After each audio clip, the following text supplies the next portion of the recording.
Hi, and thanks for joining us today. We're interviewing Jed Alexander, who is an author and illustrator of the Wordless picture books Red and Gold. And he has a third book coming out in the series called Olive, which is coming out this fall of 2023 with Cruston Books.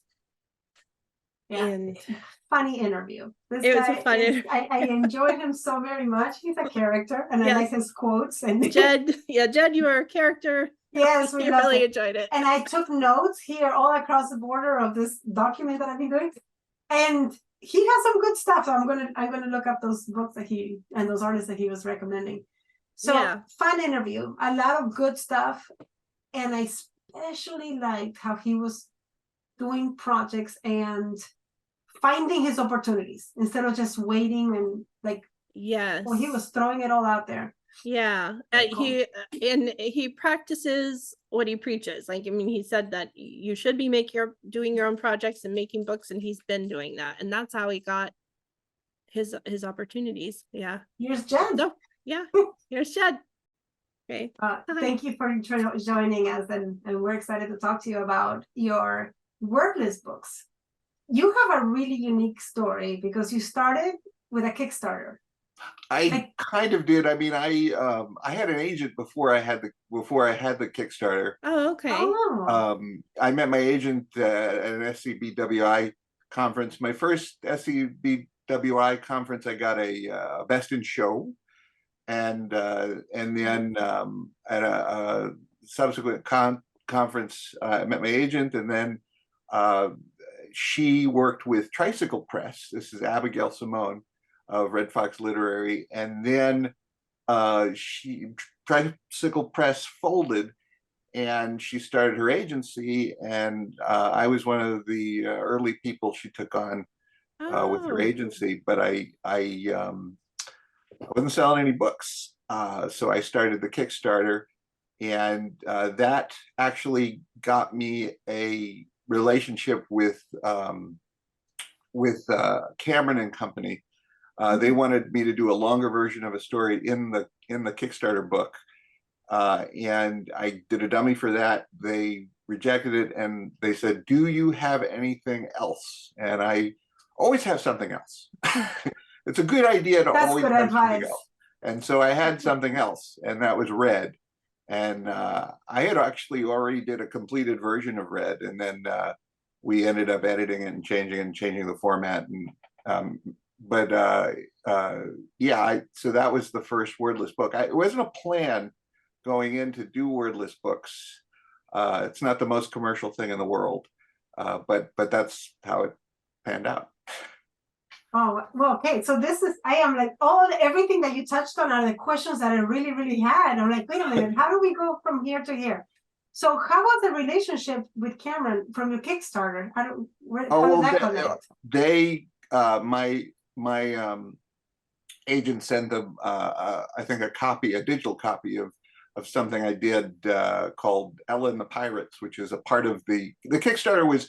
I had done all these promotional projects, little self-published things, and I just combined them into one book, and then and did the Kickstarter, which was nice, pretty successful. We raised about $10,000. Decent. Yeah, I was pleased. I got a writing gig for a website called Pyrograph from that, and it got distributed to, for complicated reasons, comic book shops. So I found someone to sub-distribute it, but it's not exactly where my audience was, but it was at least it got distribution. So but anyway, my agent sent them Ella and the Pirates, and they said, "Oh, let's make a longer version of this," and I did, and it wasn't quite what they had in mind, and then we did Red. That's great. So serendipity, but because you were working and you had something else. You always have to, it's always, you make these relationships, and but you always have to have something. You ought to be ready. Right. Yeah. You gotta have something in your pocket. I think there's a saying, opportunity finds you when you're working, finds you working. Or who said that? Picasso? I don't know. I have no idea. The internet said that. The internet said opportunity finds you when you're working. It's interesting. No one's hired me to illustrate a book. No one has hired me to do that. So all of my projects have been self-motivated. Yeah. So everything has been the product of me submitting a book dummy or me submitting. Even when I worked for SpongeBob Comics, it was a relationship I made on Facebook, and then that relationship turned into a proposal for a 2-page strip for SpongeBob, and I ended up doing SpongeBob. I did a couple stories for SpongeBob Comics. But that was, again, nobody called me up and said, do SpongeBob. That was something that I had to initiate. Oh, wow. Neat. So you've created your own, yeah. Yeah, nobody hired you, so you hired yourself. Yeah. Yeah. It's interesting. I mean, I thought, is the quality of my work not there? I mean, with Gold, it came out, now, when I was in school, the Society of Illustrators, which is, the Society versus SCBWI, the Society of Illustrators, which is an organization just dedicated to illustration in general. And that was like you wanted to get into the Society of Illustrators annual. That was a big deal. Yeah. And I wondered, okay, maybe I'm not good enough as an artist. Maybe it's the art and the writing, and that's makes it special. But with Gold got into the Society of Illustrators annual. It got into Communication Arts annual, and I'm saying, okay, so why aren't they hiring me? Why aren't they knocking down my door? If the quality of the work is there, and I guess it just comes down to what's in fashion, what's and so yeah. So I've had to make my own opportunities, and I'm going to continue to do that, and I'm going to continue to push myself as an author illustrator, and I would rather do that. So it's working out. That's impressive. Like, in making your own opportunities. I like that. I should learn more from that. Well, always writing. I mean, that's the thing. The writing has been with me for a long time, and the discipline of writing has been with me for a long time. It's not something I just decided to do overnight. And I mean, I've written novels. I've written novels that have not been published. I've written a lot of material, and had a lot of material rejected, and both in prose form and my illustrations. It's been a long haul. We hear that a lot. Yeah, we don't hear overnight success. Well, how do you write a wordless picture book? Like, what are your steps for that? Do you write it out first? Do you write an outline, or? I write an outline. Well, that's what's interesting is with Gold and Olive. I mean, I had the whole book done with Red, and then we made changes. But with Gold and Olive, both of which I did with Cameron. Not Cameron, Creston, not Cameron. Unfortunately, Gold got canceled by Cameron, and Creston picked it up. So with Gold and Olive, they were just outlines. And Olive had the barest of outlines. I was very surprised that they went based on that was, because I had sent them dummies for other books. Again, I was like, well, I've done a couple of wordless books, now I'll try something else. And so I had sent them a dummy for another book with words, and they didn't want that. I sent them a 1-page outline for Olive, and they're like, let's go with it. And that, so I think in part because it's a series, but not a lot happens in that book. Not a lot happens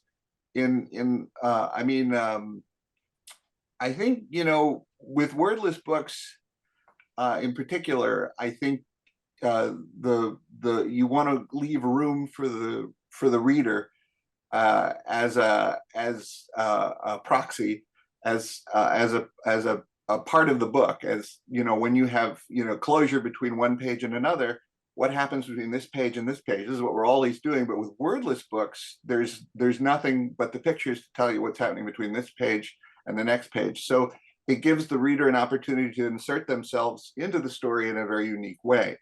And a lot of, you know, with Olive, a lot of what I was, these was about feelings to me. It was about a feeling of joy.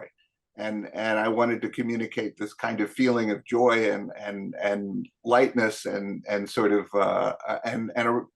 it's interesting how different people look at the book. The book is about a little girl. She climbs up this olive tree that grows up overnight.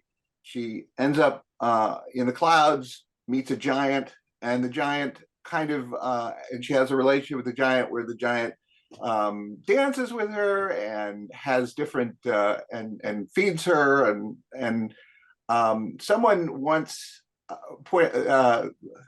told me they thought it was like the older self of the little girl taking care of the child, the inner child, or taking care of them.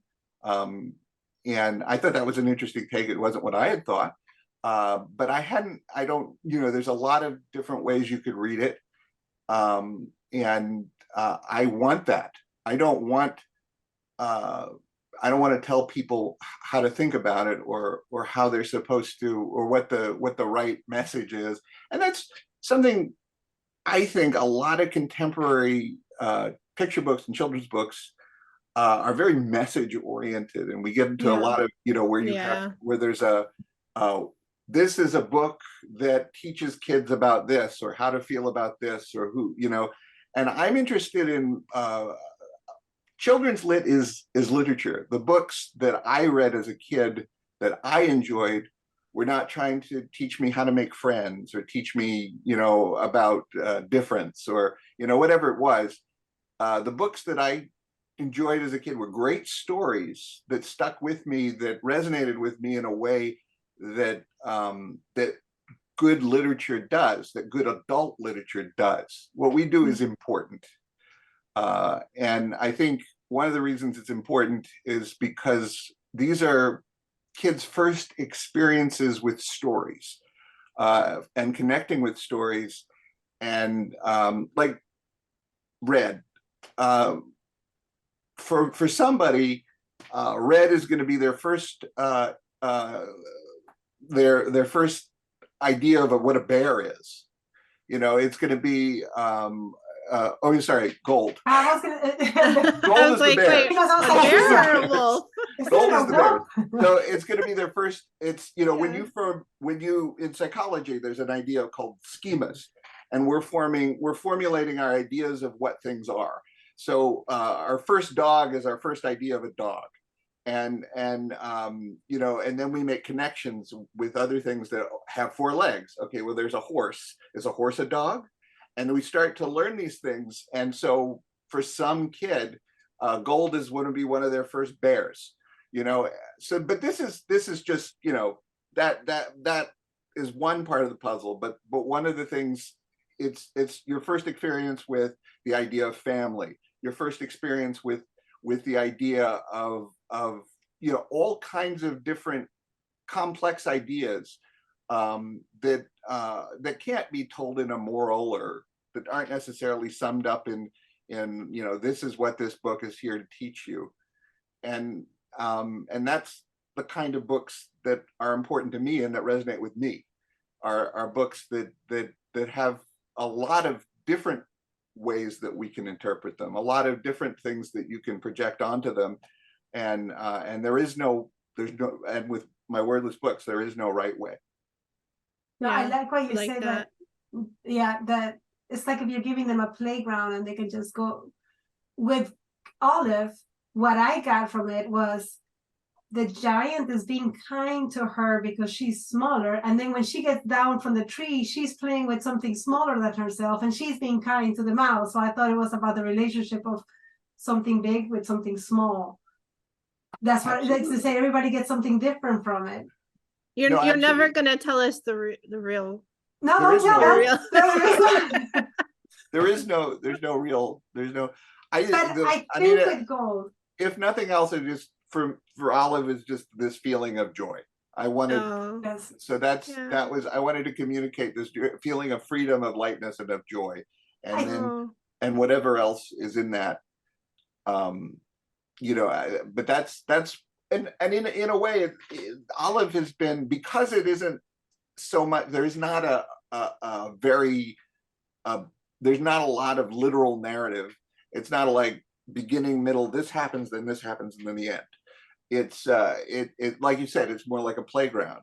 And Olive, for me, it's coming closer to the kinds of books I want to make in that regard. Is that I want you to be able to pick it up again and again and again and again and get lost in it, and be in the world of it, and leave lots of room. For instance, like we see her coming out of a house, and before she goes, does she have parents? Does she live by herself? Yeah. You know, yeah. she's gone all night long and then comes back home.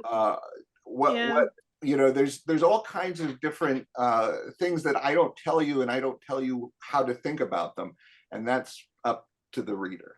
In this conversation, I'm picking up the difference between, they're all wordless books. I'm looking at gold here. If you see me looking at the left, I'm looking at gold. So two things I wanted to, before I forget. When I saw Olive, the thing I told Sunny, I'm like, there's so much Maurice Sendak in it when the kid is coming out, taking off her jacket or putting on her sweater or something. And it's the same child in the same panel, just going different, like the next step of the narrative in the same page, seeing the same child. That's something that he would do often. Sequential, but on the same page. So you have this child several times going up the tree on the same page. Another inspiration is Hilary Knight, the Eloise books. Yes. A lot of sequential action in that. Yeah. Well, what I'm looking at, and I am looking at a lot of photographs of kids that I find on the internet, and I'm looking at what kinds of things kids do, what kind of movement they do. There's one thing in gold. There's one of the things she does is she takes the chair, she puts it over her head, then she takes it to. This is a absolutely a thing that an adult would never do. Yeah. I'm looking. I was actually in that page right now. Where she's not pushing it over. She's doing something. She's experimenting, which is what kids do. They experiment with how to pick things up, with what to do with things. And so I part of it is in observing, looking at try to, if I can find some candid pictures of kids, but part of it is my own memories of being a kid and trying to experience things as a kid, and that's very important to me with the characters in the stories. Is well, particularly Gold and Olive. I did less of that in Red, but in these books is to get that kid energy and get that how kids move and think and explore, and that's very important to me. What is popular now? You have a couple of different things that are popular. But one thing is a very reductive way to draw kids, and I think that is fine. I think there's a lot you can do with that, and it also, when you have a more reductive or less illustrative way of doing a figure, there's a lot again, there's that whole inserting the reader into the, but I think what can be lost in that is character through body language, character through movement. The body language is the only thing that can carry you now to know what's happening. In Gold, I really like Gold, but I didn't get it until the bears come in and they're picking up after her. Until then, I was like, is she supposed to be there? What's happening? And then, spoiler alert. Well, no, but I'm not saying anything else about the story. No, but when the bears are picking up after her, then it's like, as a family, you do something Yeah. for this person does something for you, like in Yeah. a family. Yeah, like everybody does something for someone else, or without giving anything away, like a family You works can give together. things away. I don't Oh, think. okay. Okay. But you hit it really well, because you don't see, after I read to that point, I looked back and I was like, is there any other place before this where it hinted that she lived in the house with them? There's no pictures showing, there's There is. no, The is there? pictures, the Well, pictures there's where 4 she's at hooks. There's after. 4 hooks in the. Oh, there is, yeah. There's But there there's 4 bicycles. You are you there see them take 4? away 3, and there's 1 left. So Okay, there's see, I wasn't sure. I thought I saw 3, but I think, yeah, you're right. There's a third wheel in there. so there's Yeah. 4 bicycles, 4 You mean a and 4th then wheel? 4 hooks for scarves. Okay. 4 Yeah. 4 chairs on the table. True. Yeah. So it's all just little hints. But Yeah. what's lovely is only until they're together on the couch do you start seeing pictures where she's part of the Yeah. family. I love how In you the walls, introduced then it. it's like, Yeah. oh, she belongs there. Yeah. That's very pretty. Really, Yeah, we it's had so to make sweet. that work. Originally, it wasn't as explicit. We just had the family portrait, and I guess, and my editor thought that maybe I needed to make it more explicit, and I understand that. I think it was, I mean, a kid could easily not read it, not get it. We actually, Yeah. one of the people we submitted to after it got uh, um, canceled by Cameron, and it got canceled. It didn't get rejected. We had a complete book, and Oh. it was solicited, and then it got canceled in the middle of Oh. COVID. So that was rough. Oh. Yeah. That must have been so hard, those news. Yeah. So we did send it to one editor who actually did not get it. They actually got to the end of the book, and I had just the picture of the family all together. I didn't have all those other pictures, and they didn't get it, which was surprising to me. But it's a good reason then to have that again, that end spread where we see pictures of her as a baby and pictures of them together as a family. So I mean, but I thought it was we didn't need to go that far, but yeah, just ending where the bears are hugging her. It was enough. Gotcha. Oh, and we had the family portrait, but it was I don't know. It was interesting that an adult didn't get it. That was surprising. They were interested in the book, but they wanted some other kind of connection between she said, you could have the little girl give the bears a gift of honey or something. They did not get it. So I don't know, but I thought it was pretty clear. But we added that spread at the end to make it absolutely explicit. Yeah, I like how it has that mystery until you get to the halfway point until you're like, oh, wait a minute. Like it almost changes the story. What I'm imagining, at least the way I read it, without words. Well, because of the title, and also because you see 3 bears, you're starting the book with one story in mind, right? Yeah, with the original story. But then as you go through it, and then she's making her own porridge, and you're like, what's going on here?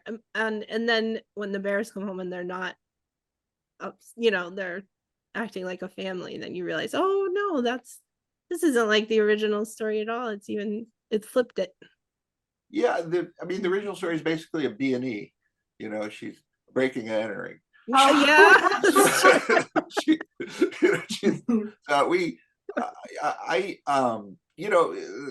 The original story, the Goldilocks is kind of a jerk. Yeah, and she's kind of spoiled too. Touches everybody's food. Yeah, kind of entitled. Barges in. Yeah, she's not the nicest little girl. She just busts in and does whatever she wants to do. But I mean, the original fairy tales are basically just sort of starting off points. I mean, I don't know that Olive follows through with this sort of expectation. The other two, it's the expectation of the original fairy tale, and then you kind of subvert the expectation. Olive doesn't really do that. The next one, which Ginger is the next one, and that one's going to be sort of a Hansel and Gretel kind of thing. Oh, But Oh, okay. ginger. I wondered I wondered if what Ginger was based on. That's cool. yeah, so that's the next one. That's so cool. Wow. Yeah. Well, you're That's gonna have fun. a whole series, the whole rainbow. Well, they have it now. It's got an official name. It's the Fairy Tale Color Collection. So that's I guess that Oh, helps so them it is. market. Okay. Cool. Yeah, so That's that Yeah. very helps them cool. market it. So Yeah, definitely. That's really cool because then at the end of all of these, you want to have the whole set. I would encourage it. I would encourage it. We need to make the box where they all fit. We've discussed that. We So did, all so right. that's going to be interesting because we're going to have to cooperate with Cameron. But you know, a rising tide raises all ships. So you know, That's true. they're still selling books. So So that, yeah, that way when they have the whole box and there's a space missing, they're like, oh, I gotta go get that book to fill that empty spot. we'll see how it goes. Very I would cool. like a box set. I want an audience. I want readers.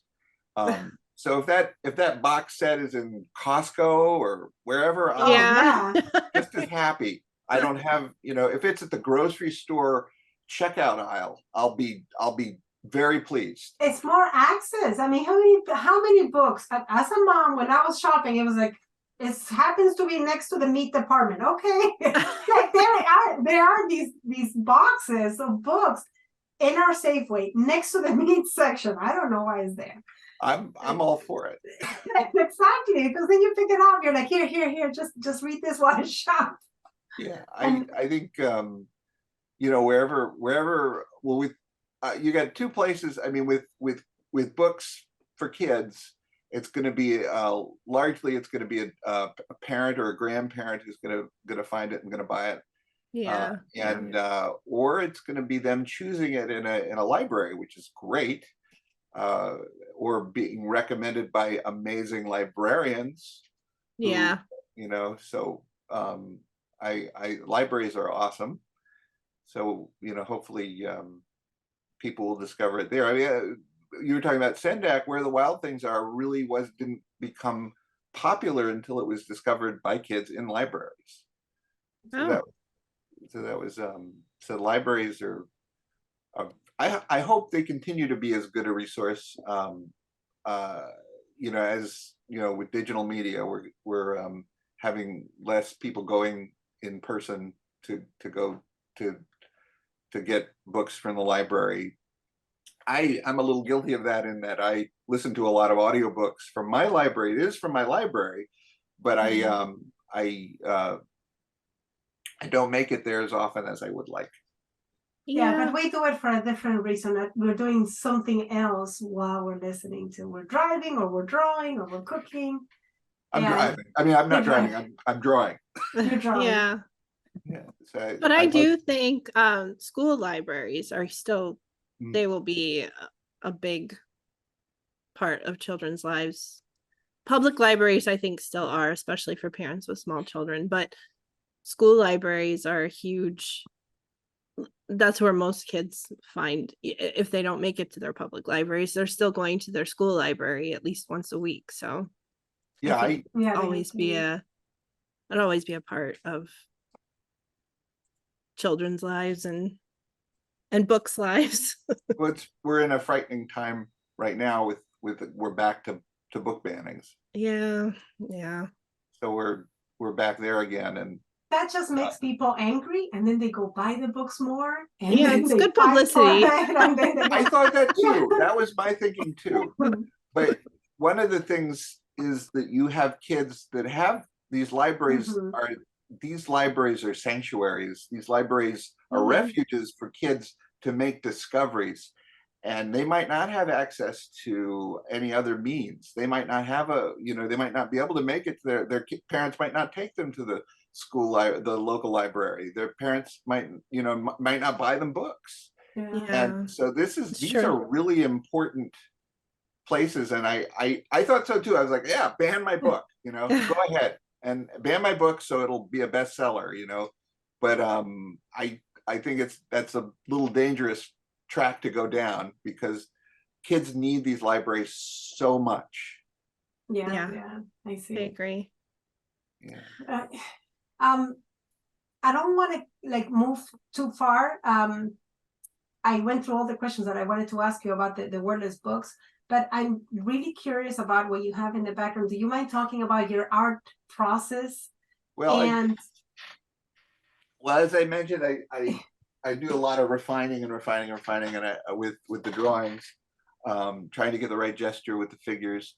I use so once I do the figures, often what I'll do is then I'll print them out. I'll print the drawings out in blue line. I'll scan them in and print them out on blue line, and then I'll ink them. Or sometimes I'll with backgrounds. I tend to work very large.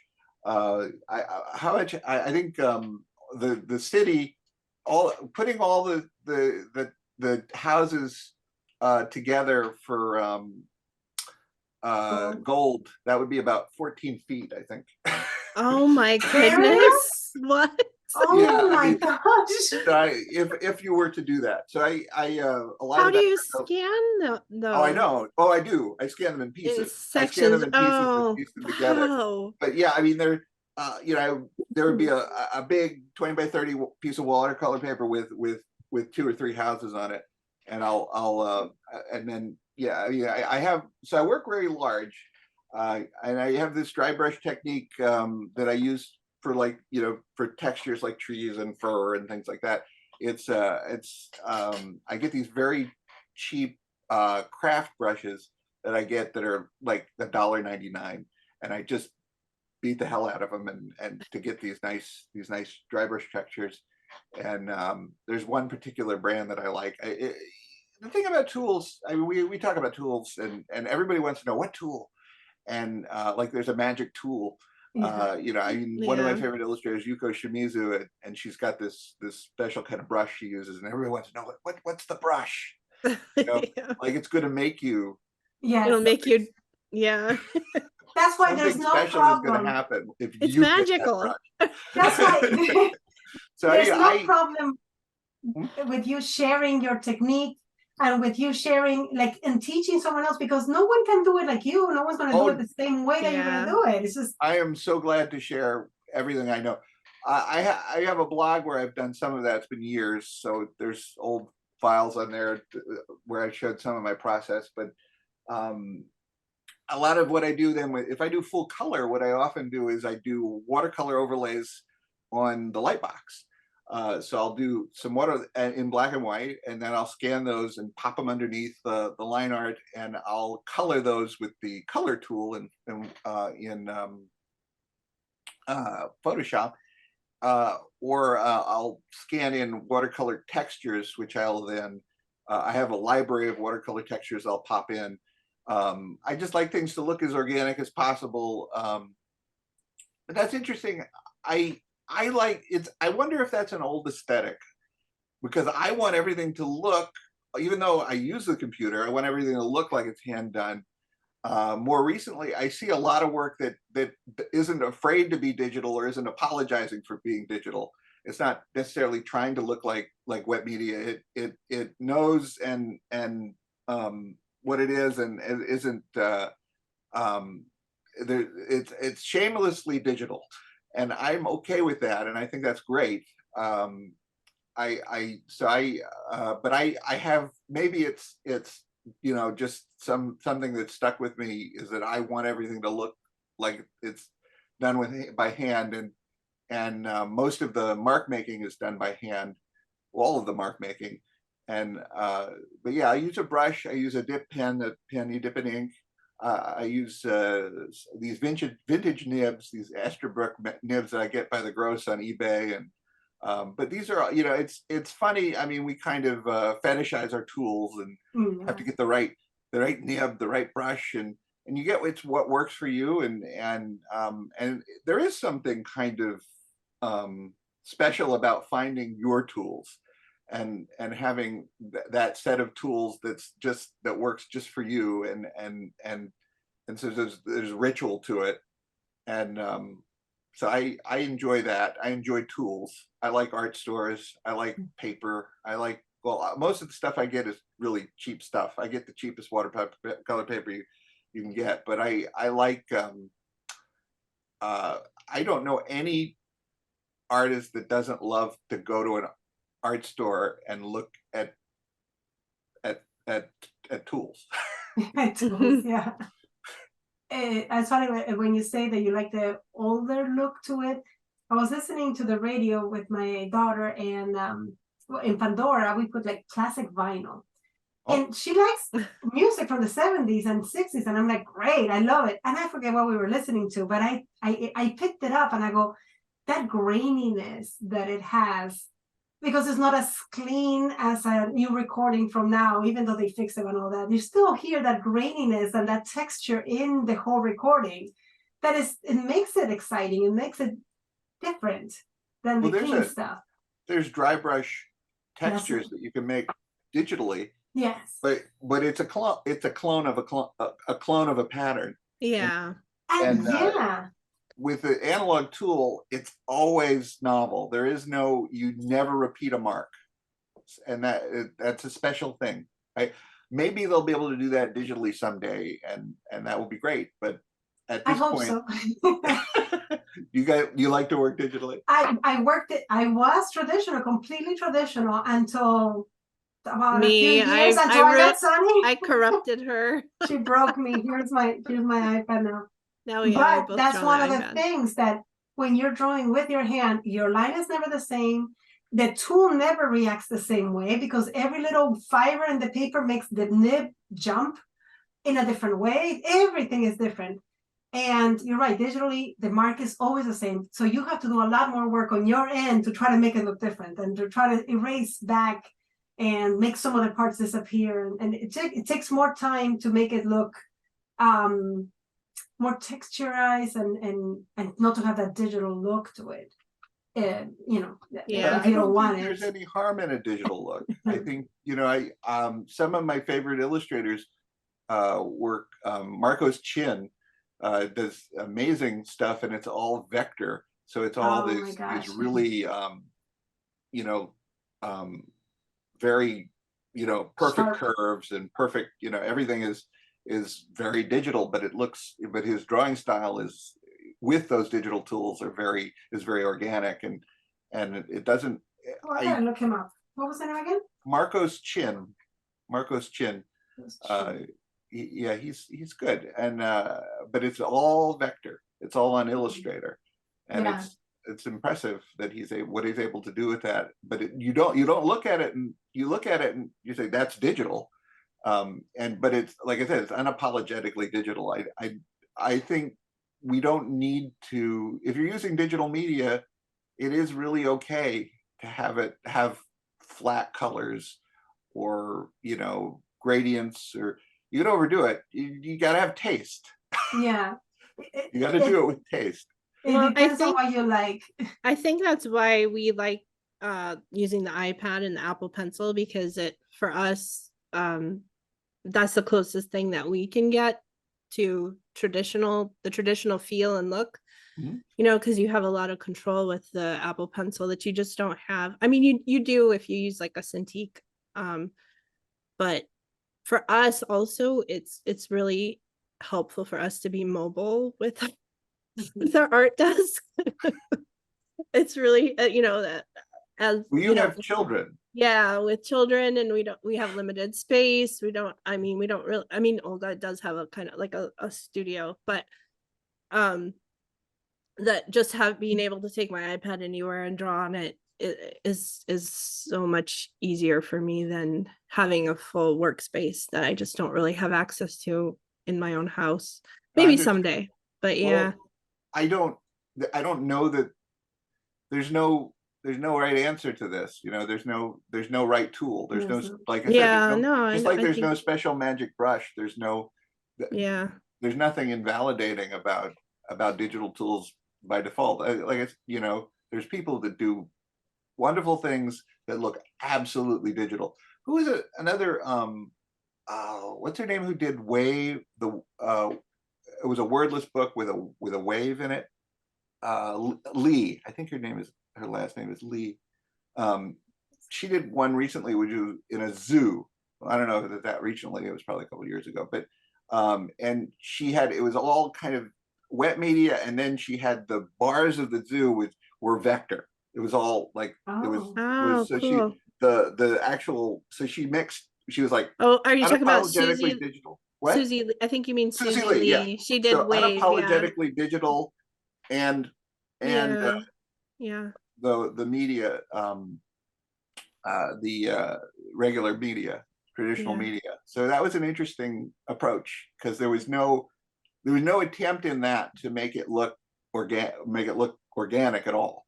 And that was an interesting. So I don't think you need to feel that what the media you're using, digital media, is necessarily a compromise of any kind. It's just the tool you're using. I think it's good for people to hear though that you draw by hand, but I think what a lot of especially beginning illustrators, they want to know, is it okay if I scan my work into Photoshop? Do I need to tweak it in Photoshop? You know, is that okay?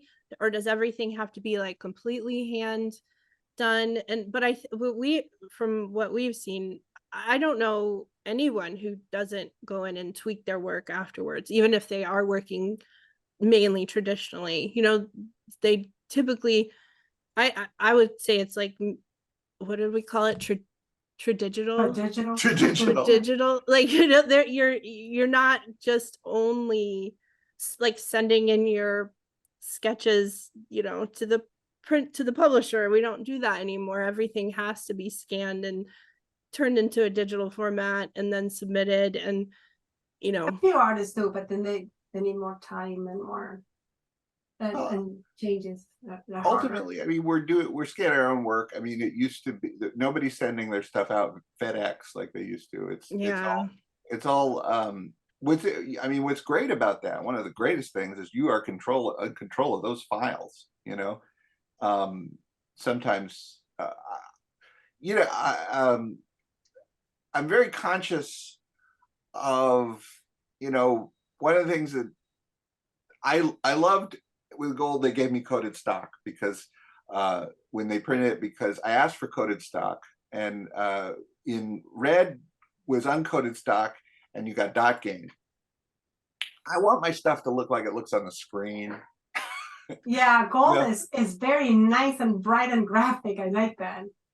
And with red, there was dot gain, so the dry brush, some of it gets glutted because the paper is absorbent. So I want to get that now. There's something nice about, and that was the compromise. It was that the feel of the paper has a nice feel to it, a texture. But I'm maybe, you know, I tend to favor the coated stock, so it looks like what I'm seeing on the screen. So that's maybe a compromise, that it, you know, it's not as, it doesn't feel as organic or nice, and but I fought for that coated stock, and they wouldn't give it to me with red, but they gave it to me with the other. They gave me the choice in mine, and I was like, I like how bright it is on this one, but I like the way this one feels, and it's just like there is nothing in between. I'm like, no, these are the choices.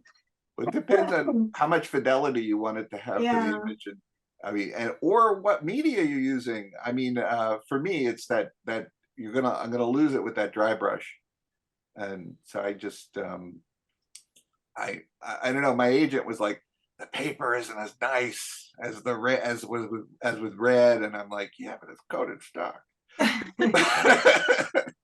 Well, we're looking at online, and I love it. I don't have it in my hands, but I love how bright. I like the yellow. It's very like mustardy yellow on top of that too. It's not sunshine yellow. It really pops. A pleasant yellow. What was nice, yeah, that's what's wonderful about the Pantone, is you get to you know, that one color, you get to pick that color very precisely, you know, and you know, you look through the Pantone samples, and it is exactly how it's going to be in print. And with Pantone, with spot colors are kind of magical, because they're I mean, they are more brilliant and more intense than for anything you're going to get in the 4-color process. It's Yeah, how do you submit that? Do you have to submit it in two files, like with yeah, your two black and files, white and then with the color two in a files. separate file? Yeah, Okay. it was there's a on Photoshop a there's a formatting thing where it'll take it to, it'll put it in the Pantone, and then but I hand separate it. I mean, in the sense that there's more than one, that black is on a layer, gold is on a layer.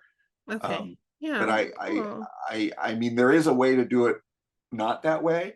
I don't know what that is, but I'm just going to keep doing it my way.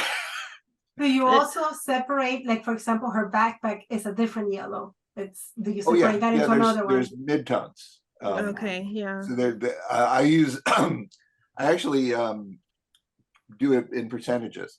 So I'll have Okay. I'll color the backpack, and I'll do that. Okay, well that's going to be 20%, or that's going to be Oh. 100%, and that's all in gray tone. And then I'll have a clipping path so I can make it yellow. Okay, so I can see what it's going to look like on screen. I mean, I'm not going to know exactly how it's going to look until I see either a proof or the final book. No proofs on olive, man. That was No. intense. Mm, Or gold. It was the Cameron gave me the proofs, and we got I think it was like one digital proof or something. A small press. mm. It's a small press, and you know, I like to see how it looks, but Right. the smaller press can they save money where they can, I guess. Well, you have to trust the process that they know what they're doing, You right? got to make sure you do it. You dot all your I's and cross all your T's. Yeah. Yeah. Jed, I would like to ask you the question that we ask everybody at the end of the interview, because I really think this is one of, like, the best questions that I would like. What advice can you give someone starting out, or what advice you wish you would have gotten starting in this journey of children's book publishing, or as an artist? Well, I think you got to temper your expectations. You got to realize that you're not necessarily going to make a living at this. Good advice. You know, some people do and some people don't. Don't quit your job. I think you know, I think it's important to fairly appraise the quality of the work you're doing, and get as much feedback as you can, especially from people, you know, from professionals or people who are you know, and teachers, and get your fundamentals. You know, Oh gosh, you wanna know how, you should know how to you know, know your anatomy, and know perspective, know the rules to break the rules. You know, that's sort of a cliche, but it's true. Because when people break the rules and they don't know the rules, you can tell. yeah. And but you know, well, there's something to be said for naive styles like Thurber. You know, I mean, there are people who don't necessarily have that their technique down, but they do really interesting work. So that's not necessarily an unbreakable rule. There's no hard and fast rules, but I think write your own stories. What do you want to do this for? Mm. You know, I think that's important. Do you have a passion for books? Do you love books? Do you want to make books do you have books that you feel need to happen that don't exist? And is it just something that seems neat? I think we getting this platform, you have a platform. Once you get into the field and you are publishing books, you have a platform, and it's a platform from which you can communicate. It's a platform from which you want to have representation of people, of different kinds of people. It's a platform to tell important stories, and to make meaningful pieces of art. It's if you just want to make product or something cute for kids, you know, make textiles or some pajamas. But you know, I think once you have that platform, it's a responsibility in many ways. A responsibility to yourself, a responsibility to your audience, and I think you're not going to get rich. So why are you doing it? Are you doing it for the right reasons, in the sense that, I mean, there's no right reason, but are you doing it in a way that's meaningful to you and that's going to be meaningful to your audience? Are you doing, or are you it's easy to get lost in this, just the you know, I want to make books. Oh, I got an opportunity to make books. I mean, you know, I'll make it anything you want, I'll do. I think you have to, it is a collaborative process. I'm always in there, you know, saying, well, this is how I think it should be done. You always are making compromises with your editors. A lot of great editors are out there to give you great advice, who are going to help make your book better. Some aren't, but don't lose your path. This is something, what we do is important. And if you're doing it, if it isn't, it needs to be, it's, you can't just make garbage. You can't just make stuff that's just don't make cute garbage. Make something that means something. So don't make cute garbage. Don't compromise. Well, compromise to the degree that you have to. I mean, yeah. you know, it is a business. Someone has to sell the books. I think if you're starting out, make a book. Make a bad book. You know, make a book. And I would make a book. What I loved about doing the Kickstarter is soup to nuts. I had to, you know, I had proofs. I had to design the book. I had to figure out where it was going to be printed, or how it was going to get distributed. I recommend doing that on some level, even if it's print on demand. Just be able to make a book and then hold it in your hands and feel what you know, have that as an object, but also have the experience of really the whole process of making a book and what it takes. I mean, I think it's better to do that than to wait until your first published book and everything is new. And one of the things, if you don't do that, you're gonna be a little tentative, and you're gonna defer. You're gonna defer a lot more than if you've actually experienced it. You're gonna say, okay, I don't know. Why don't you do it? What do you think? And I think compromise is good, but if you know, and you've experienced it, and you know what a page turn is going to look like,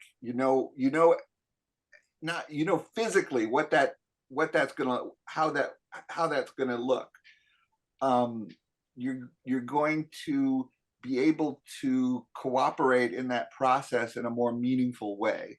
So make a book. So that's the best advice is I think is get your skills, make a book, and know why you're doing it. Have a good reason to do it, and be a part of this big conversation that is children's literature, and that is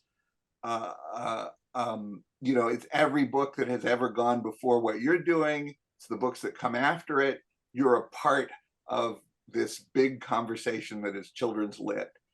And if don't just make cute garbage. That's going to be your quote. Yeah. I asked myself, if I were to win the lottery, would I still do this tomorrow? And I'm going like, I hope I don't win the lottery because I want to do this tomorrow. I want to keep doing this. You gotta love it. You gotta love what you're doing. Yes. So I like that. Don't make cute garbage. I like that. That's a wonderful, wonderful reply. I like what you said too. Learn the fundamentals, because my gosh, you can learn a computer program, and in 2 months it's going to change. In a year, it's going to be a completely different thing. But your fundamentals don't change. Gravity is always going to affect it the same way. Bodies are always the same. It's really, I agree with you on that. That it's really important to have the basics, know how to draw people or animals and all that stuff, and then do whatever you want with it to break the rules. Awesome. Thank you for all that. That's really wonderful advice. Sunny, do you have any other questions that you might want to ask before? No, I don't. Well, I think you already talked about your future projects, like Ginger. Was there anything else you wanted to? And then I have my big project that I can't talk about. Yeah. But it's going to be the biggest of my career. It's the biggest. Oh my goodness. And I mean, in that it's also, it's the first time I've seen an advance that isn't embarrassing. Oh.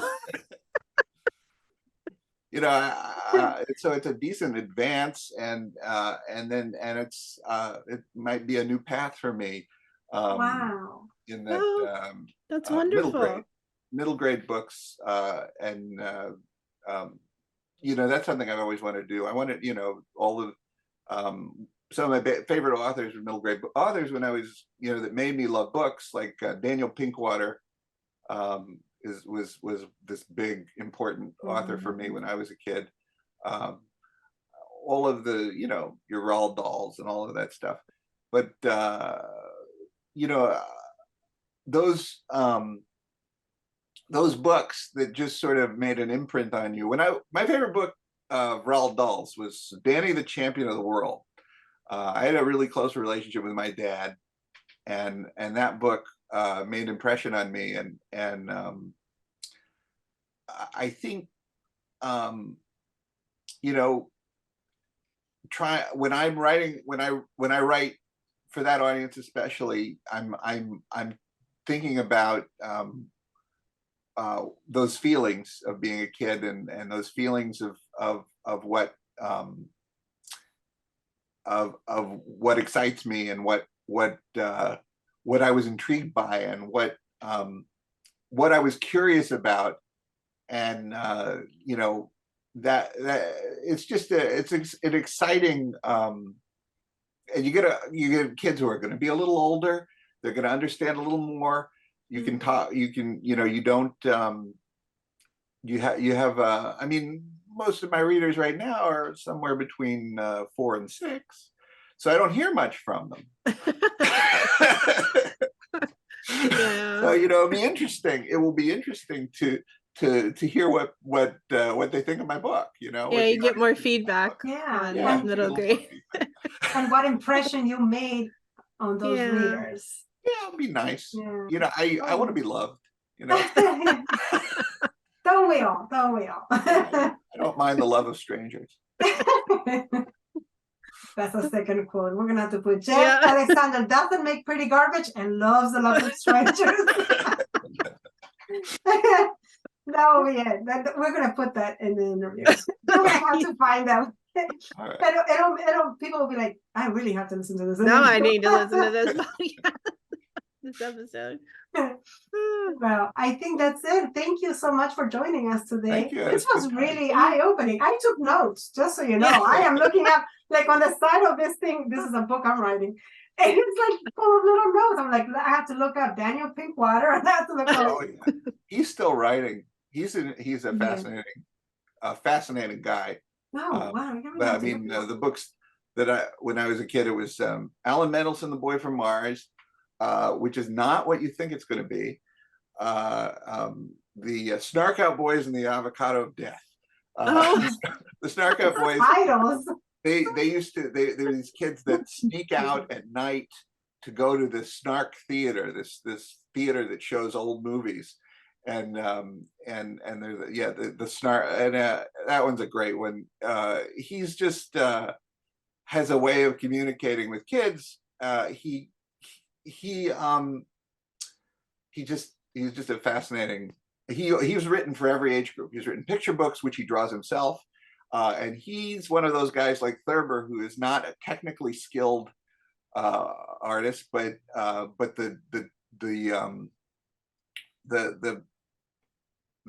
it suits the subject matter he's doing. He's great. The Magic Moscow, just all these. He's written so many books, and unfortunately, a lot of them aren't in print anymore. But he's so good. Well, I have to look at those titles. That sound amazing. They really sound interesting. Yeah. Oh yeah, I see the Snark Out Boys and the Avocado Death. The cover is hilarious. Is it still in print? I'm so happy if it is. This one is on Audible, so yeah. That oh would great! still Oh, I be- want to hear that. I'm thinking that would still be in print, considered in print. Yeah, cool. Yeah, I'm gonna have to look them up now too. Yeah, thank you. We really appreciate you chatting with us, and this was really definitely eye-opening and interesting and hilarious. A great time. Yeah, it was fun. Yeah, a lot of fun. Yeah, thanks.